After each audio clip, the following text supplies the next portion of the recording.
Hi, friends. It's your pal Scott Garibay, and today we're going to talk about the retirement of Chris Perkins. Christopher Perkins, who was the lead designer, who was the co-design lead for Dungeons and Dragons 5th edition, which is pretty incredible. So this story popped up on Friday. I apologize that I didn't cover it on Friday. It popped up and I didn't believe it. I literally did not believe it when it was reported by one outlet or another, and I'm like, that's not an outlet I really trust, right? Actually, it was Any World, right? And actually, I trust Any World, but I'm like, I don't want to get this wrong, right? Like, I was just like, it wasn't that I really didn't trust them, but I'm like, I need to see this from another source. And so I actually saw it. He announced it on his own Twitter, which is great. Blue Sky can go for bar itself, and if you use Blue Sky, I wish you woe. That place sucks. It's an empty, echoing tomb. And if you use Threads, good Lord help you. Just come on, man. Like, you're better than that. Blue Sky really sucks. I don't like it. All right. So, what does this mean? So, first of all, I'm shocked. I am absolutely shocked. I did not see this coming. The other reason is I don't know why this is happening. I really don't know why this is happening. He said that it is because Dungeons and Dragons has reached a good point. All right, and what does that mean? Well, he finished the 5i.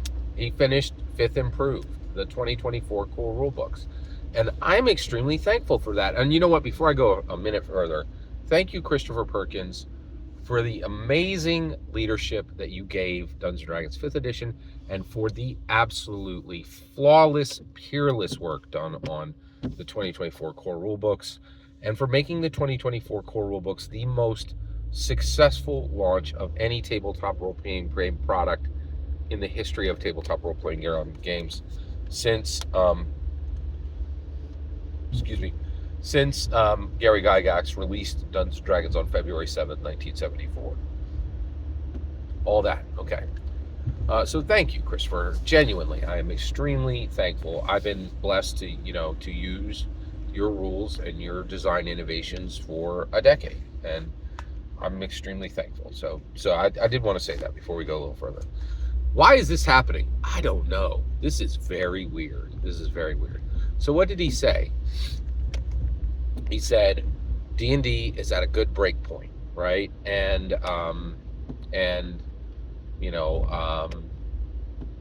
it's at a good break point, right? And this is a good time for me to ride off into the sunset on my pale horse, right? Now, do I believe that? No, absolutely not. I do not believe him for 1 second. I think this is happening for a reason, and I don't know what that reason is yet, but I'm telling you right now, I'm looking for it. I'm looking for the reason, right? Now, what could the reasons be? Okay. There's a lot of reasons. Okay. So reason number one, I think Chris Perkins might be poor. Now, what do I mean? Well, I gotta, you gotta put a little icing on that cake, right? Like that's a little bare, right? What I mean, he's poor. Well, I mean, I don't know if you know this, but the tabletop role-playing game industry pays absolute garbage rates. It pays absolute garbage. The vast majority of people who work in tabletop role-playing games make close to nothing, right? Fred Hicks, brilliant guy. He's been running Evil Hat Games for 20 years, right? Fred Hicks, amazing tabletop role-playing game designer, created Fate, right? Brought up John Harper's brilliant Blades in the Dark, right? Deathmatch Island. I just bought it off the shelves of my friendly local game shop. Brilliant, absolutely stunning tabletop role-playing game. Dresden File TTRPG. Real dude, right? Like Fred Hicks. So poor, he cannot even get medical insurance. He relies on his spouse to get medical insurance because the tabletop role-playing game industry, as the president of Evil Hat Games, cannot even pay himself. Like for that is a garbage industry, right? Like, so one, he might want to make money, right? He literally might want to make money. Now, wait, how on earth could he make money? Well, there's a really good path to this. First of all, he might be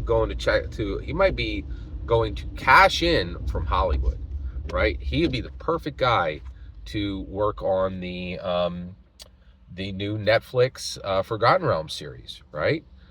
He would be the perfect guy to help them build out the script for the Dungeons and Dragons Honor Among Thieves sequel, right?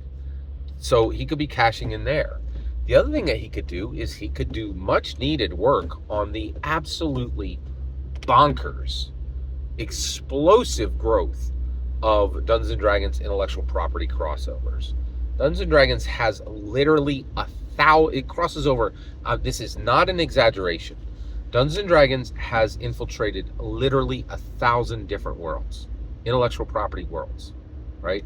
It is connected to literally millions of intellectual property characters, 1,000 plus worlds. It's astonishing, right? And what's happening on Dungeons and Dragons intellectual property crossovers is incredible, right? And he could be helping all the different people with that. So that could be part of it.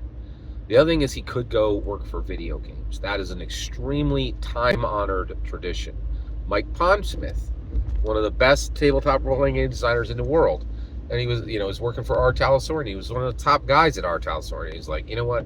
I can go make money just like doodling a couple, notes every week for some, completely forgettable tabletop video game than I can for, like, running projects for 6 launching tabletop role-playing games, right? And he just checked out and went and got a paycheck, an actual check that could feed his family and give himself medical benefits, like a real job, right? So that could be part of it. Just going to get he's a brilliant guy and he deserves to make money, right? So he could be going to the video game industry. But none of that is what I think's happening. You know what I think is happening? Listen carefully. Ooh, doggy. What is Chris Perkins going to do? I think Chris Perkins, within a month, is going to announce that he has been hired by Arcane Library to take Shadow Dark wide. So I believe that Kelsey Dion has created the actual D&D killer. And Kelsey Dion is a very nice lady who is good at designing tabletop role-playing games, an absolute stink garbage businesswoman. She is not good at business. She purposely chose, right, to keep my friendly local game shop has never had, it's owned by a millionaire. That's not a joke. It's literally owned by a millionaire, right? And they have, this is not a joke, 150 different tabletop role-playing games on the shelves and have never had the #1 OSR game in the world on its shelf. Kelsey Dion is an absolute garbage businesswoman. She's the best tabletop role-playing game creator in, she has the coolest game right now, the hottest game, right? But she is garbage at business. So she could be bringing in Chris Perkins to take Shadow Dark wide and, get this, listen carefully, to make Shadow Dark an actual competitor to Dungeons and Dragons. It has the passion. It has an incredibly passionate community, right? And if you had somebody who knew an ounce about business sense, that thing, you could 10x Shadow Dark's money and reach in a year. And I really think that's where we're going. I think Kelsey Dion will hire Christopher Perkins immediately, and Christopher Perkins will come in as CPO of Arcane Library, Chief Product Officer, right? And help and fix the problem that Kelsey has. She does a great job of building Shadow Dark. She is absolute garbage on the business end. He knows a lot about this. He could fix this. Every single word you just heard is my humble opinion.